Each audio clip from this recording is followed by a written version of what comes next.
সেদিন সন্ধ্যা আমরা বেরিয়ে পড়েছিলাম বনগাঁতে আমার একটা ডেলিভারি দেওয়ার জন্য। আমার এক কাস্টমারের একটা অর্ডার ছিল, সেটাই ডেলিভারি দেওয়ার জন্য আমরা বেরিয়ে পড়েছিলাম। তো ইউজুয়ালি রাজদীপই গিয়ে ডেলিভারিটা করে আসে, বাট আমরা ঠিক করেছি এই সন্ধ্যেবেলা আমরা তিনজনেই যাব। তো যেতে যেতেই দেখতেই পাচ্ছ তোমরা সবাই যে আজকে কে গাড়ি চালিয়ে আমাদের দুজনকে নিয়ে যাচ্ছে। এখন না দেখছি নতুন নতুন শিখেছে এরকম, তো গাড়িতে উঠলেই তো এরকম শুরু করে দেয়। তারপর আর কি আমরা তিনজনে মিলে এই যে সন্ধ্যেবেলায় বেরিয়ে পড়েছি। আর আজকে ভাগ্যিস বৃষ্টিটা হয়নি, ভীষণ ভ্যাপসা গরম ছিল। তারপরেই ওকে ওর অর্ডারটা দিয়ে দিয়ে আমরা ধরেছিলাম কিন্তু বাড়ির পথ।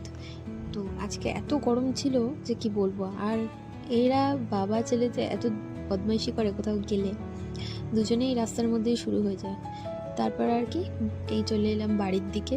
আর রাতে আজকে কিন্তু বানিয়েছিলাম ইয়ামি পাস্তা, ভীষণ খেতে ইচ্ছা করছিল, তাই আজকে আমি বানিয়েছিলাম চিজ পাস্তা। কেমন লাগছে তোমরা অবশ্যই কিন্তু জানিও।